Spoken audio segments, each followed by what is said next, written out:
به حال خودم رهام نکن،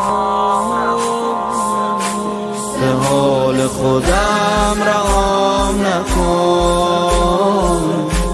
یه می به من خراب بده، بدم ولی بعد هر نماز سلام منم جواب بده.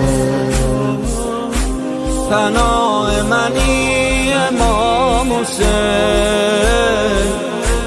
تو روزای بی کسی و غم، اگه به تو رو زدم میخوام بیام حرمت قدم قدم.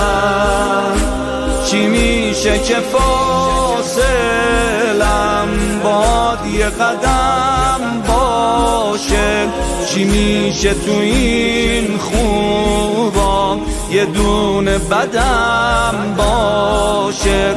یه نوکر بیچاره که نابلدم باشه.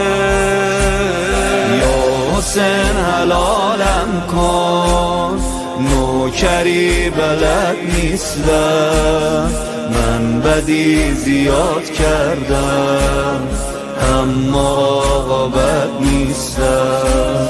من رفیق زیاد داشتم، با وفای چیز دیگه، من سفر زیاد رفتم، کربلای چیز دیگه.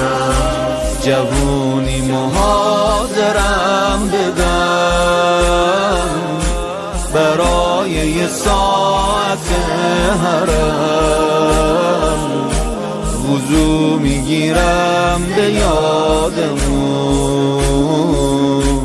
نماز جماعت حرم.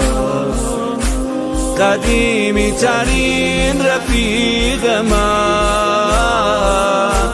من از تو خود تو رو میخوام، خودم میدونم به غیر تو نمیمونه هیچ کسی برام. چی میشه که فاصلم باد یه قدم باشه، چی میشه تو این خوبا یه دونه بدم باشه. یه نوکر بیچاره که نابلدم باشه.